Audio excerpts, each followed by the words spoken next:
they'll say like, "Hey, when you have time, we're having this issue. Could you connect me here? Could you connect me here?" And I'm like, "Absolutely." And it's smooth sailing. Like they're my village. They're uplifting me as well. Like they're the people in the community that was giving me popsicles in the summertime. And so the least I can do is help you out with a phone number too. So yeah, I love it. Why would I be anything else when I could be me? No, but seriously, like, I could just do me, Like, I could just live my life as me. Just whole, complete, just myself. Unabridged.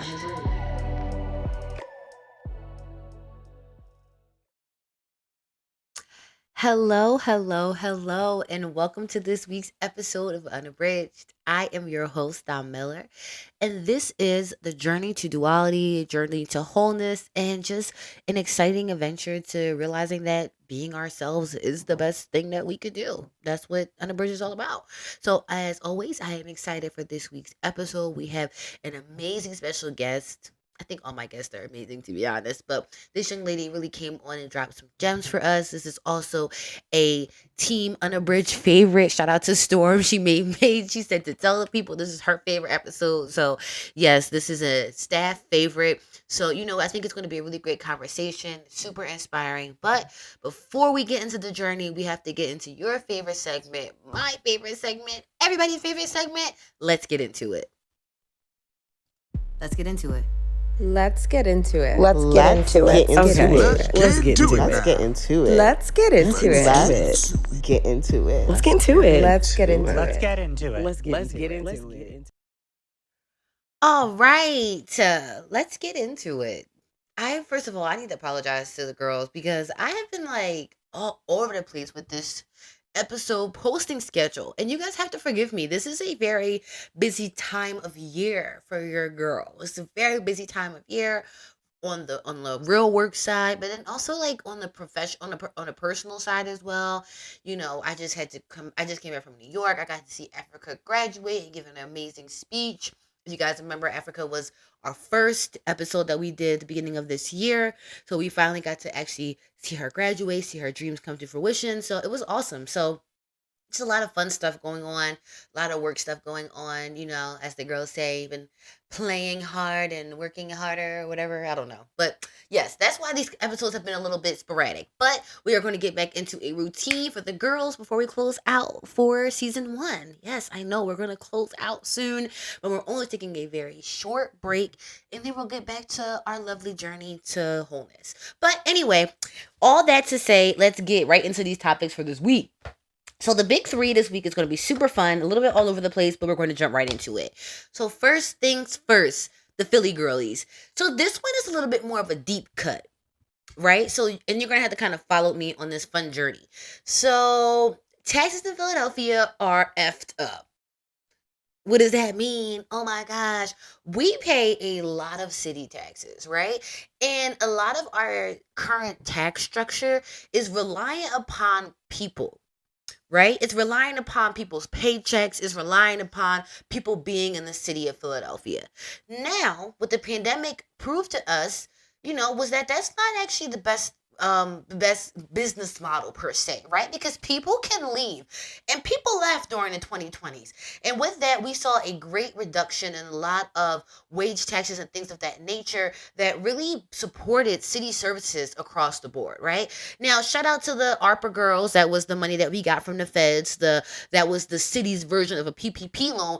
That kept us afloat.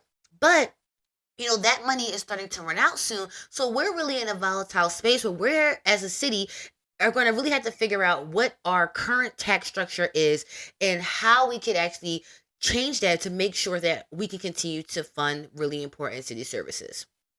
Okay. So that's the backstory, right? So with that said, at the beginning of this year, the Parker administration, along with the Council President Johnson's office and Controller Christy Brady, came together and they actually put forth what they're calling the tax reform. It was tax reform council, right, or coalition, right? And that is basically a committee of people, usually a lot of business people, usually a lot of former city workers, people of that nature, who are going to come together to put together a plan about how we could better change our tax structures to support the city. Now, again, taxes are not just, oh my God, they took my money. Taxes are how they pick up trash, how we fund schools, why there's so many potholes, why SEPTA low-key looks the way it does. Partially, I'm not gonna lie, I know SEPTA's a private business, but listen, girlies, they're gonna blame tax structures. But anyway, all that to say, taxes is how the city pays for things that we need to do to support our communities. So this is why figuring out this model is so important, especially when you have to drastically shift what your tax priorities or your main tax sources are going to be. So this commission is supposed to be putting up some ideas, and with that, a bunch of community organizers was kind of just like, we don't like that. We don't like that because a lot of y'all on this commission already are going to be alike. You guys are going to be the same. You guys are going to be pro-business. You guys are going to be presenting the same things. And according to the same, I guess it was like a statute in the charter or legislation that was introduced that actually created the original reform, the tax commission, also calls for there to be a creation of a tax reform advisory committee, right? And what that advisory committee is supposed to be able to do is it appoints members from different organizations like the NAACP and different chambers of commerce, like the African American Chamber of Commerce or the Latinx Chamber of Commerce, and appoints them to a separate, more community-based committee, right? And this part of the legislation had never really been acted on, and these gentlemen, these lovely community organizers were like, listen, we know about this. We reached the charter. So they decided to create this commission all on their own. And I say all on their own because they got together. And when I say they, I literally just mean organizations got together and said, we're going to create this. And Mayor Parker and Council President Clark, shout out to Clark, Council President Johnson, you have to listen to what we say too. Now, how does that go over well when no one really appointed anybody? Where do these powers come from? What makes these folks the advisory committee, right? But then also on the back end, what is the responsibility of the mayor's administration or the council president's office to create this community-driven group that also informs the way our taxes should be spent or how we actually acquire tax dollars? Right? So it's on two ends. Like, people just were not talking to one another. The communication was off here. And now we have this group that is, some people feel like it's a rogue group that's going to come together with these very liberal tax structures, and they're going to have to be answered to. Now, what is left to be said is whether or not, the powers that be, quote unquote, are actually going to listen to this commission. Are they even do they even have to? So I feel like in the day and age of 2024, the girls be just going off. They just be doing whatever they want. The internet has made things feasible for everybody. They're like, we can Google too. Okay. So they put themselves together. So I'm excited to see, number one, some of the recommendations, but number two, really how, again, how the powers that be are going to respond to them when they actually put forward these recommendations. All right. The city side. There's also was like a really spicy subpoena this week that I kind of want to talk about, but I need to do my own kind of research on that before I share it with y'all. But just Google it. I might just link the article in here about member Jay Young, basically subpoena and the Mayor Parker girl. It's been wild, right? And I know most people aren't insiders, but we know what a subpoena is. That means bring that ass here. So it's going to be very interesting. Again, I told you the honeymoon phase is over and people are coming out swinging. And I'm just so excited to see the process unfold. Okay, the Fed side girlies. So this is a little old now, but I have to talk about it in a different light, right? So I really wanted to play this sound. I wanted to play this sound for the intro of this because I just feel like this is going to be for the girls. The girls are going to get this one and they're going to be like, you're actually ridiculous. Where is this at? Somebody just sent this to me. Hold up. Where is this at? I'm a terrible person for not having this together. Found it.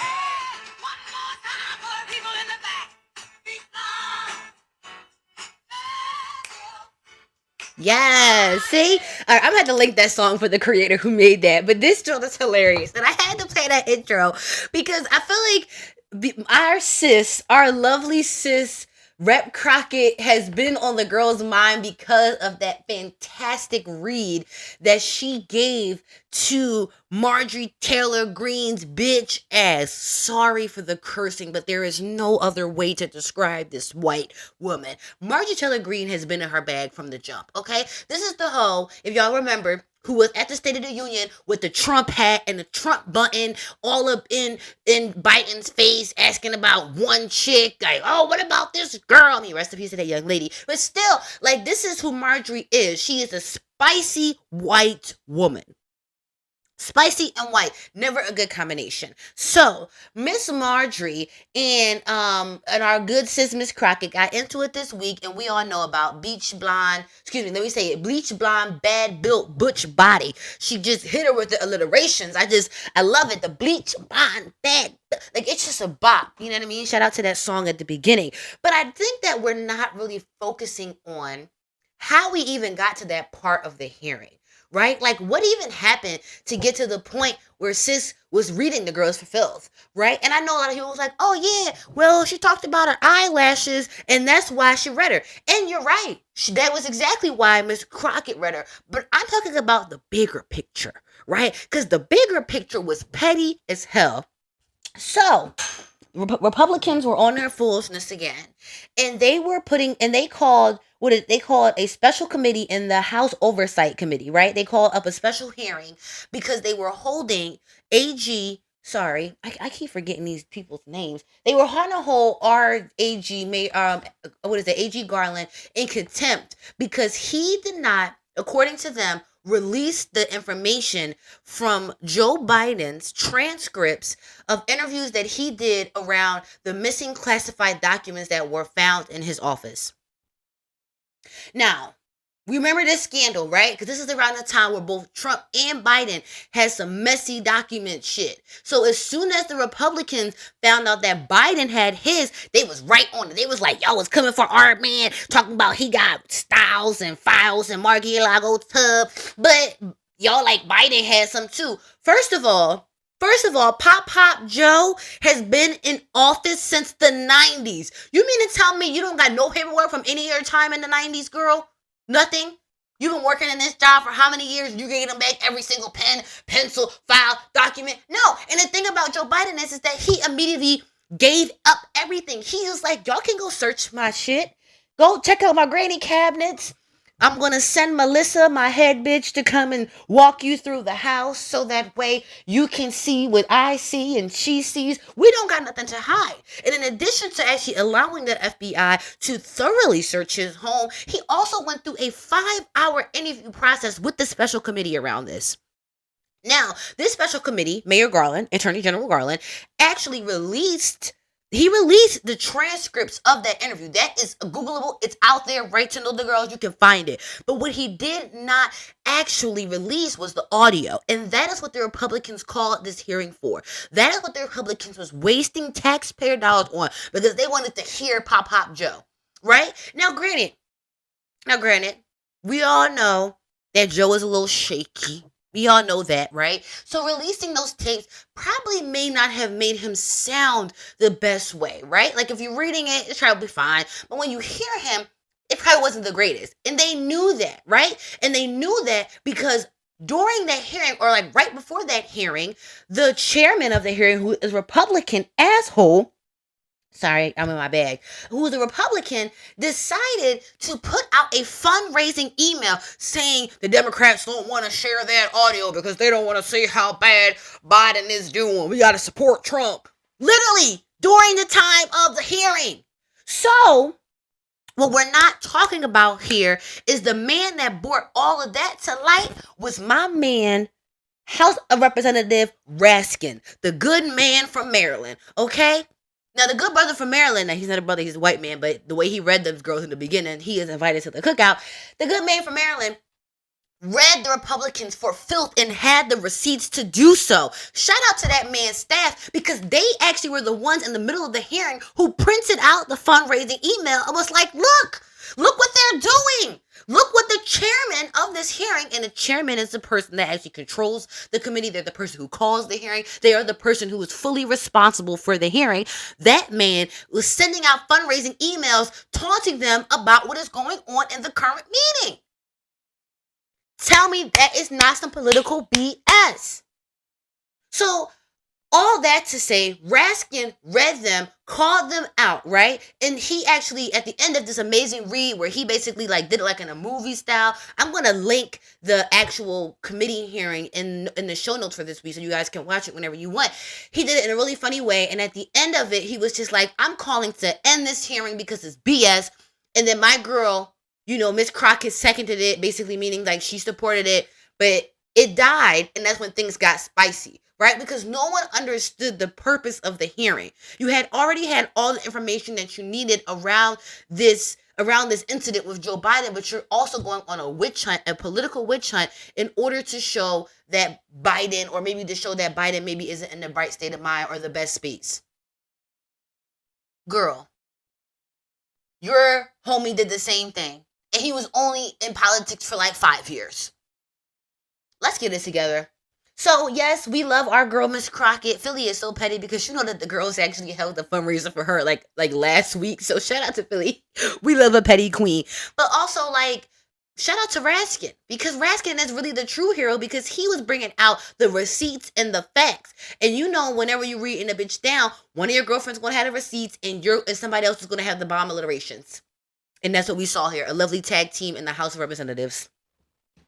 Yes. So it's been a lot going on. It's definitely been a lot going on. And I think it's going to continue because we're getting some final pleas in about one of Trump's many cases. So things are definitely going to start switching and changing. And we're going to keep you updated as much as we possibly can as we, close out season 1. I can't believe season 1 is coming to an end. Okay, now this is the last one. This is the fun one. So I have been doing a terrible job at actually watching TV. Because, I try to make the last one something that I think is fun, or a movie review. But what I did end up doing was accidentally watching all of Bridgerton in one night. And I am pissed. Now, I'm not pissed about the quality of the show. Sorry, that's y'all hearing me reach for a pen. I'm not really pissed about the quality of the show because Miss Shonda, one thing that lady know how to do is write some writing. She know how to put pen up, just write it, the dialogue, the drama, the energy. And she be in there selecting the girls too. So just the casting of it, just all of it is just so thoughtful. Just, I love it. But what made me mad was that they only released the first 4 episodes, and I did not look ahead to see that it was only 4 episodes, and I ate those bitches right up. So, with that said, these are just some of my general reactions from me binging Bridgerton in such a quick manner, and it was just only the first half. Hopefully, we won't even be able to do the second half before season 1 ends. That makes me so sad. Well, just watch my stories on my personal page. Y'all can see my reactions. But here we go. So, I was waiting for old girl to show up, right? I was waiting for this Timothy, and I was waiting for this set of the Bridgerton brother and the fat girlfriend. I was waiting for them to get together, right? And I'm sorry because I don't know nobody's name. I just know the queen and the duke. I don't be knowing nobody's name, so y'all gotta forgive me. But I was really excited for them. And I love how Shonda is always like, I'm going to give you some level of a mixed couple. And this version of a mixed couple was a fat girl and a white boy. I was like, so this is the mixed couple we have here? Like fat and skinny. Before we had Indian and white. We had black and white. We had, what else? We had Indian, white, black and white. And now we got skinny and fat. I love Shonda, making it spicy for the girls. So no, I was really excited for that. And I just appreciated how her look has changed. They are so intentional about character development that I just love that in shows. And everything from her attire to the colors that they picked for her, from the way they were styling her hair. It was very much like her coming into her own and realizing she had to come into her own in order to live in freedom, right? So I think that was just so amazing. I do not like the whole relationship with her ex-friend, the other daughter Bridgerton, and the Krista the bitch. I think that is being very forced. I don't like that storyline. What else happened? Oh my God, the queen never fails me. The hair was moving, y'all. The hair was freaking moving. She had little swan pieces in her hair that was dancing around. And it was crazy because I'm just sitting here thinking, like, how the hell can you hold that up? And I'm a black girl. I've had a lot of hairstyles. But what they said was, when I was looking into some more, like, little interviews about this, they said that they had to create a headstand for a neck brace for her to hold up some of these elaborate hairdos that they just put on this woman. And I just like, that makes a lot of sense because that thing had a motor in it. You're not going to tell me that all the pounds of hair, a motor, a platform is not going to be heavy for the girls. Right? Also, Mama Bridgerton, they're kind of give her a little spicy action. I love that kind of like undercut. And it is with, what is our favorite auntie's name? Oh my God, I'm blanking on her name, but you know our favorite auntie is the queen best friend. It's her brother. They just love to be spicy. And I kind of want to go back and watch Queen Charlotte now because there couldn't have been hints for that because he was mad older than her in Queen Charlotte. He definitely was. I'm sorry, y'all. This is a terrible review. This is a terrible review. But whatever. Bridgerton was really good. Besides Bridgerton, I've also been watching The Real Housewives. Just like expanding my Real Housewives world because usually I only like to watch the predominantly black ones. So I was very much like an Atlanta girly, very much a Potomac girly, and parts of Dubai because some of the girls on there are just lit. But some of my friends were like, I'm missing out because the white girls can bring it. So I binge watched like majority of Beverly Hills and I was like, oh wow, yes, they get into it and the riches is real. But then I watched Salt Lake City. And those are some messy white women for you. I am sucked in, you guys. And like, I maybe need to just do one episode or like a mini episode to just react to the Real Housewives because I know that there's a sect of y'all out there. Because when I start talking about this, people be like, oh, excuse me, what? Who? Oh, I hate her. Oh, yes, Lisa. Oh, no, Kate. Like, people really be into it. So maybe I might have to do like a little side separate like reactions to the Real Housewives because the girls are a mess. And I am loving all of this whole Salt Lake City hoes. I'm here for them. I'm ready for this woman to get arrested. I'm only in season 2 of it, so she's still active right now. But it's a lot. It's a lot.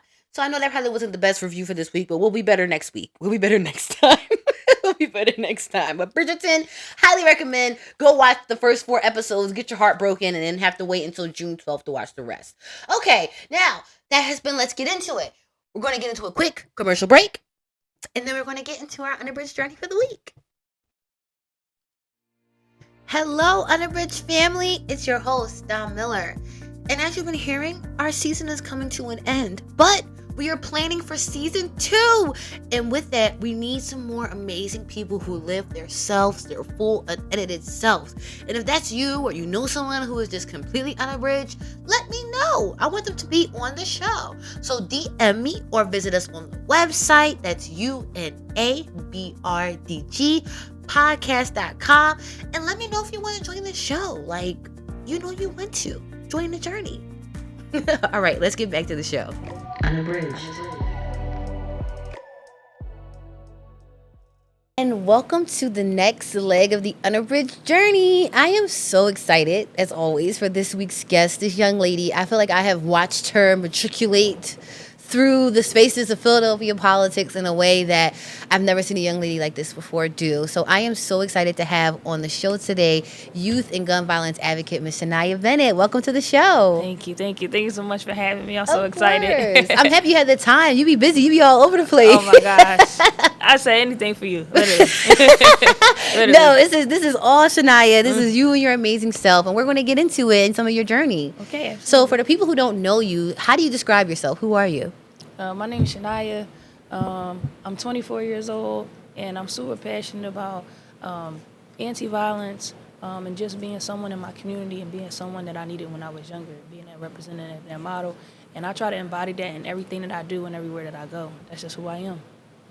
So how did you actually get on the path and space of public service? Okay, so this really started early on. When I was really young, on election days, I always wanted to be like an adult so that I can vote. and I didn't know that I had to be 18. So once I found that out and I was a kid, my parents used to let me go into the voting booth with them and let me press all the buttons and then hit vote. And this is like on the old machines. This is not like electronic and everything. And at one point there was like, you actually pulled the lever, and I thought I was doing something. And in my house, we didn't have like the whole package of like cable and everything. So the news stayed on, CNN stayed on, just those information channels. And I said, I always want to be like one of those people that's on the TV talking about like everything that's going on in the world. I didn't know that at the time was a politician.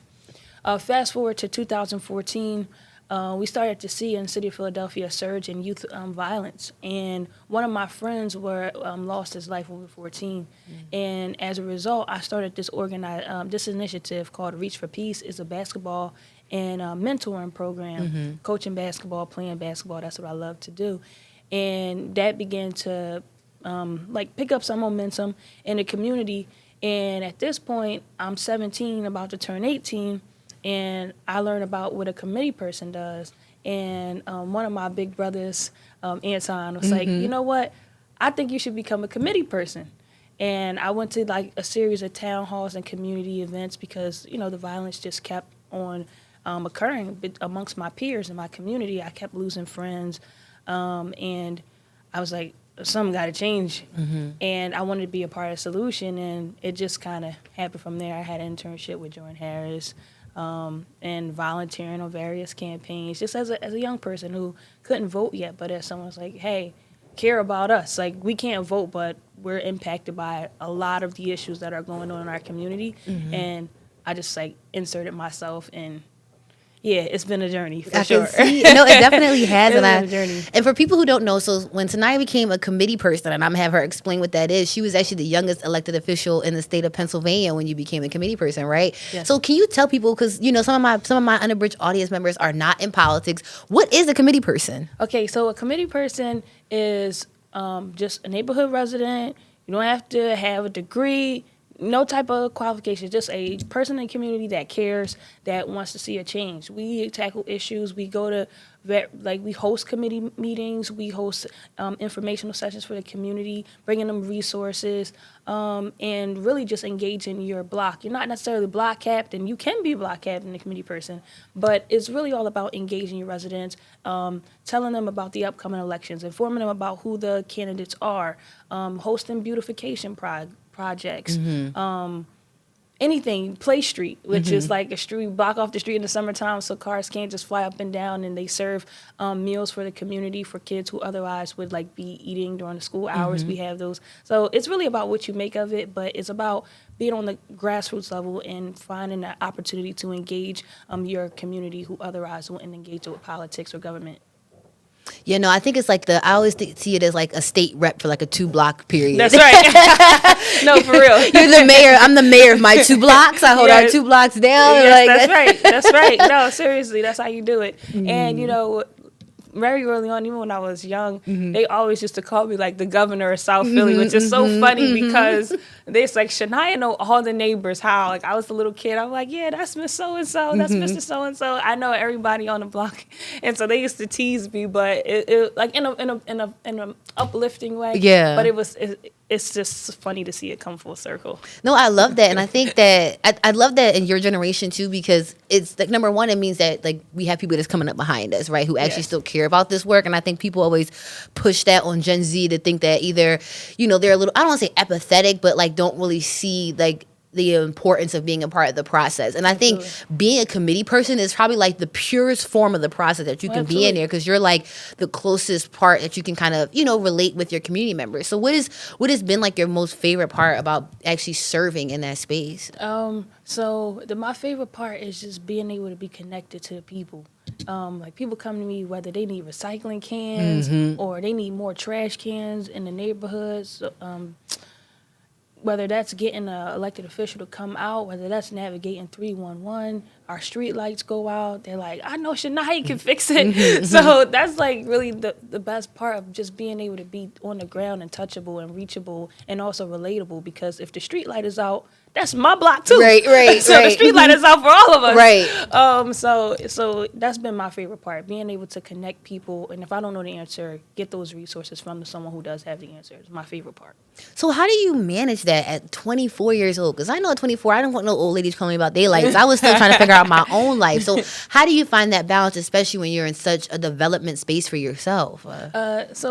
So actually in my new role, I can't serve as a committee person. So I've been a little upset about that, but I'm still able to serve as a resource. And so it's been the same. I actually don't mind. Most people, I give out my work phone number, but most people know me from the community. They already have my personal number.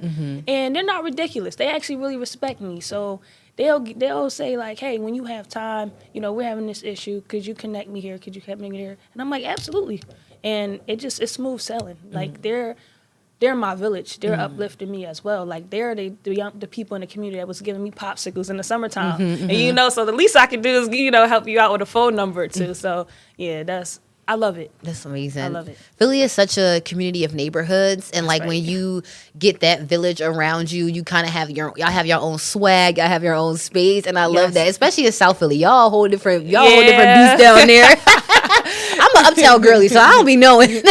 Yes, and we had a ball growing up in the community, and I think that's the best part. It was just even when we just had a community event in South Philly. And everyone was just like, yes, that's my niece. I was in a room with like 50 of my uncles. So like I didn't even know I had all these cousins, But these are people who've just been a part of my journey all the way through, and I'm so appreciative. And so, like I said, I'm managing because it actually empowers me to know that like I have people to uplift me and that's encouraging me and supporting me. I love that, especially people you have such that like deep connection with too, absolutely. Right? Absolutely. So I mean. So you said that a lot of what put you on this path is that you did experience gun violence at a really young age. So how do you really sustain that, right? Because I feel like it's only gotten worse for young people in the city of Philadelphia in terms of gun violence, and sometimes even now we're the perpetrators. I think before like the stereotype was that we were just kind of catching strays, but now we're actually the targets, right? Sure. So like how do you even work in that space with young people to kind of like change their mindset? Because I think that's something that a lot of adults say too, is that we don't know how to reach these young people. So like how do you do that in this space? I think it's about giving our young people something to look forward to. But the biggest thing, aside from any programming or initiative, it's about consistency. Like I'm a basketball coach, and yes, I'm on the court with them, but also like I'm going to their career days. I'm going to their move up days. I'm going to special person day where otherwise they don't have a guardian to show up for them. And they're like, well, can you come? But they having donuts. And I'm like, I'll eat the donut with you, So it's important that our young people feel connected and engaged. A lot of these young people, sadly, they don't have nobody to disappoint. Like if they do something wrong, they're in an unfortunate situation, there's nobody to be like, what you did was wrong, right? So just imagine growing up and there's no like expectation or standard for you to even keep. You're kind of just out here. And our young people just need a support system. So the first thing I can do, and it's such a cliche because I've been hearing so many people say it, but our young people, most especially, they don't care about what you got to say until they know that you care about them. Right. And we have to really get back to just you sustain it by showing them love, by showing them support, by encouraging them, by being there. And then it's more about them having a community to fall back on and someone to say, you know what, I'm not going to make this decision because I know that it would impact these set of people and that it will also let this person down. And also, I'm trying to go somewhere with my life. Right. I got goals. And we got to get our young people back to seeing themselves as much more than their current situation. So.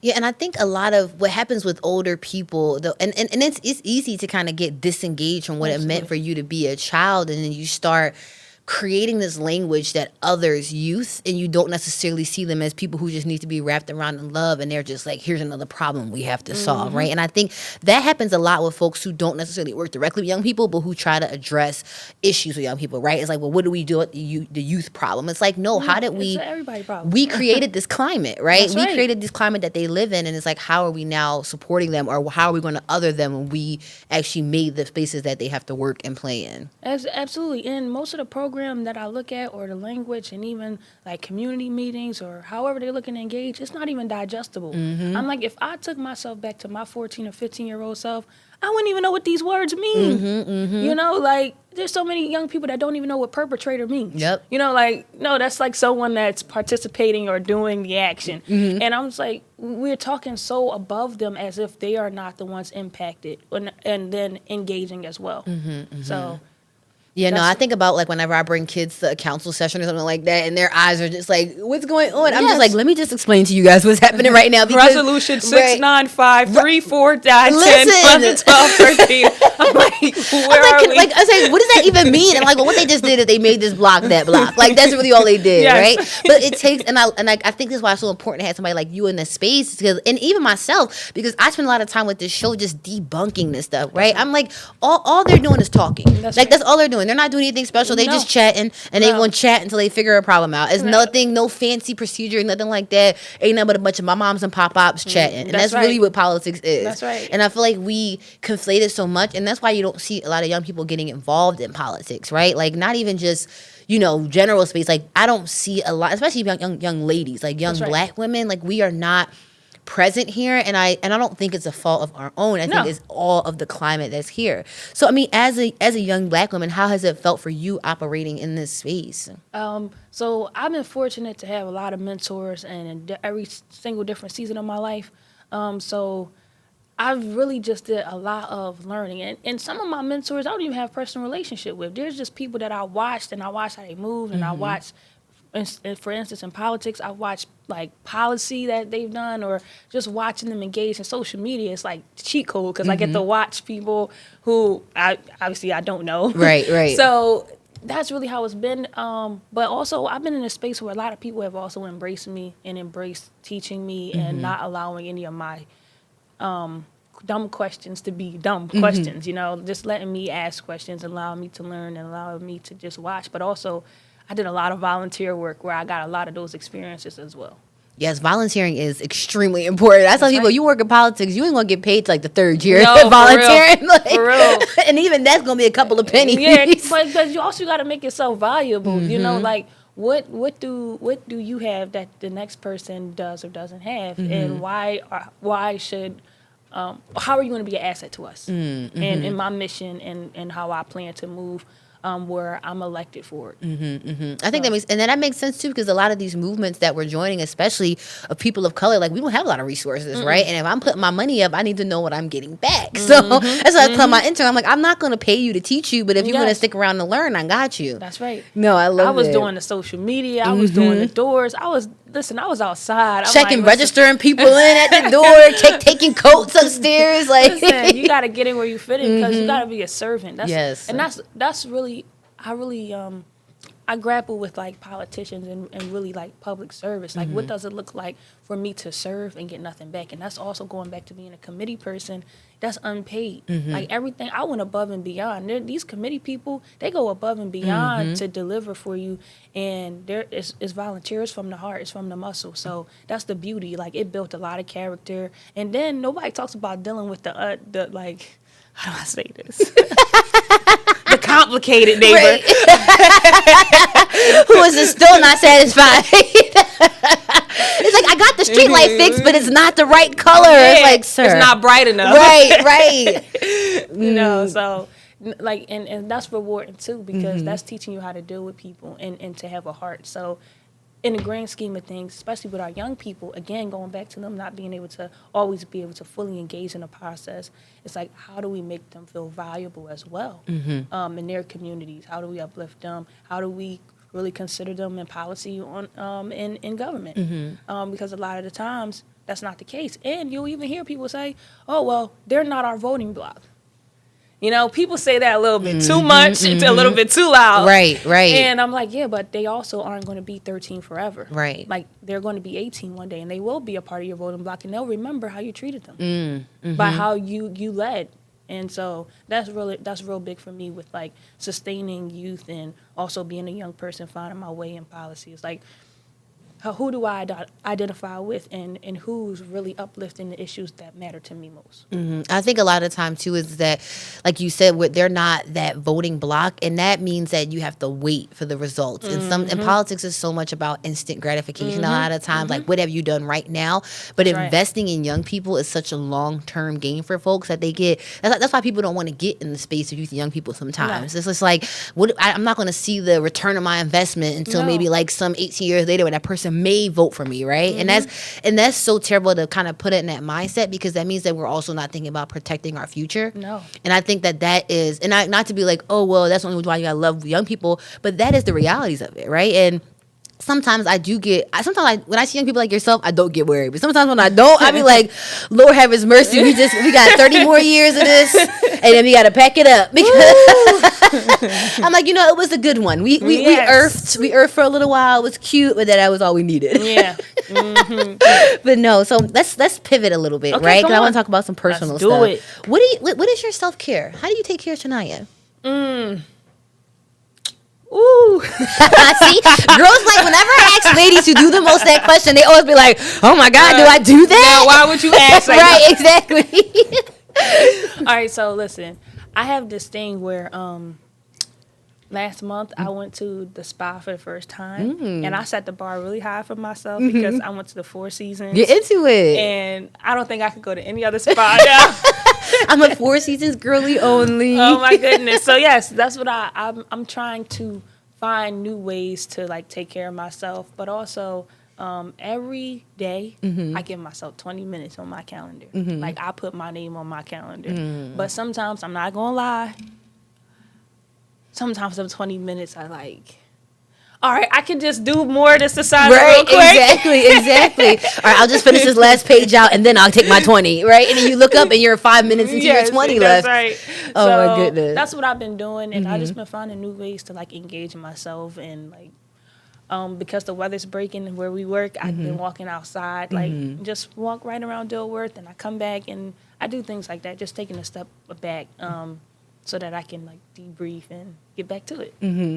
Now, I know people always ask the question, like, where do you see yourself in 5 years? And I feel like that's such, like, a shit question, right? Especially when you're, like, somebody who's really, like, doing a lot, and, like, you're just like, I don't know, I could be doing anything 5 years. But so the way I want to ask this is, what do you hope is bringing you joy in the next 5 years? You know what? Just being around, like, finding my crew of young people. The hardest thing for me is when I was, I started college when I was 15, graduated, I was 19, it was the pandemic. So I went into being 20 years old, and I didn't have a time to build, like, sustainable friendships. Like, when people say going to college, like, you're going to meet your best friends who are going to be there with you for life. Yeah, I had, like, my 2, 3, my dormer, but I didn't have that opportunity to really, like, find my tribe, my crew. So I just hope, like, in the next 5 years I have that, and like, those people, like, that are just around me, that, like, we're good to each other, and it's not just all about, like, work and, like, ascending and getting to the next big level. And that's why I kind of hate that question too, because no one talks really about, especially in this age, like, being happy with where you're at, and, like, all of those prayers that I prayed up until now, I'm living in that. So I'm just like, so I feel a little bit greedy to pray for the next big thing when this is, I'm good, you know? So in 5 years, I just hope to be, like, surrounded by community, surrounded by people that, like, I really love outside of work, and that are, like, taking care of me and my personal, and, like my, like, birthdays and, like, weddings and all that good stuff. Like, that's what I'm looking forward to being a part of and going to. Like, the actual, like, the life part of That's this, right. right? And I feel like we get bogged down on the work side sometimes, especially when you work in the space of politics or just even in service. You don't really have a regular. There's no off. And when you're passionate about it, exactly, because you can easily just be fine and not be stressed out. You work in politics, but that means you just don't really care that much. That's why I tell people when I vacation, I have to leave Philly, because if I'm here, I'm not going to be able to rest. Like, I'm looking at potholes and nobody look like that. Streets is out. I'm like, I know too much about this. I need to not be in this space to really relax, because I actually care about these spaces where I am. And I think that I mean, I could totally see that with you. So that's why I'm like, what is the joy? Not just like, where do you see yourself and are you running for this? It's like, no, like making sure that joy is always a part of that mission that you're building. Yes, no, and in fact, I 2 weeks ago I did take a vacation, but I stayed here. But I rested, so it was nice. It's and good. So that's something I also look forward to, taking more like time off, even if it's not like vacationing at a destination. Got to get out and enjoy things. I was just talking to Ernest about this. I was like, I have to Philly has so many restaurants, and I just be eating at the same 6. Like, I need to like get out and explore more. Like, I'm good for that. Chestnut Street and Rittenhouse Square. I'm going to Rittenhouse Square myself to death. Right, exactly. I'm like, I'll just go to the Ritz real quick and then come back. It's like, no, like you need to start exploring that side. And I think we get so bogged down on our routines. It's just like, no, I have to break that out. Or like something that I really set for myself in 2014 was that I really just wanted to be in new spaces, right? And I felt like a lot of 2023 and even before that was like I was going home, going to work, seeing the same people, but like I want to like be in newer spaces. I want to be in more spaces that I'm not used to, and like that has been so fun for me. And I just want to, I'm putting that to everybody. I'm like, everybody go out, don't go to your regular spots. Don't go to your regular spots, and also engage with people you want to otherwise engage with. Exactly. Like, I've been just trying a lot of stuff, going to a lot of different festivals and things like that. So that's cool for me too. Oh, I love that. So what is the mission? Like what do you do all this for? When people think about it, they like, what is the mission? I want to see this when I finish my work. Okay, so I was actually at lunch yesterday, lunch. I don't know what time of day it was, but all I know is I had waffles and all that good stuff and fish and yeah, the good stuff. But when I was sitting there and talking about like ascending and the next big thing, like I do this for my family. I'm the first woman in my family to have a college degree. I have I come from a huge family, so my mission is like just being that person in my family, not even for the people outside. Like, how do I get my younger cousins to see that they can go to college, that they can have a good job, and that they can take care of their family? Like, that's what I'm really big on. Like, the generations of myself, where I come from, like having a solid person that's like, hey, you can do it. Like, we come from this, but you don't got to stay in that. So that's my mission. It's like breaking generational curses. That's right. That's my biggest mission. My biggest mission. Everything else is a bonus. That is such like a space for like millennials and Gen Z. Is like, I need to break these curses because I think it's because we're a lot more educated about these things a lot earlier than maybe generations before us have, and you're able to be a lot more thoughtful about what's going on around you, and you're just like, I don't want this to be like this anymore, right? So no, I always appreciate. I feel like I'm breaking generational curses, or at least try to. I'm trying to, and being more compassionate too. Like even when I like go into work, and my mission is to like allow people to feel good when they're around me. Like we talk about safe spaces and all this, like, but like, do people really like know that you care about them beyond like their service to you? And that's my mission too, like to just be nice, smile at people, make people laugh. Like I always got a jokey joke in my back pocket or a compliment, just something that people know like, hey, this is who I am, I'm here for you, and in any capacity, like that's my mission. Like shining my light wherever I go so people feel like embraced by me. It was this quote I heard before. It was like brightening the corner where I am, and it's just like this is my little space, and I can just make it as bright as I possibly can do. That's so right. If you come over here, it's a light bulb. Yeah, put your sunglasses on real quick. We shining. So the name of the show is called Unabridged, which means to be completely unedited, your whole self. So what does that mean to you?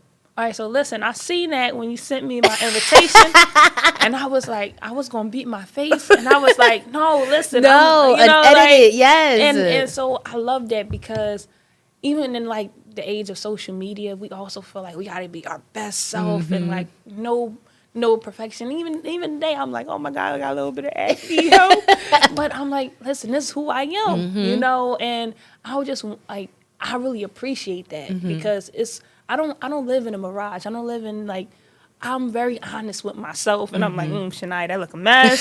Don't say this, or being open to say like, I don't know.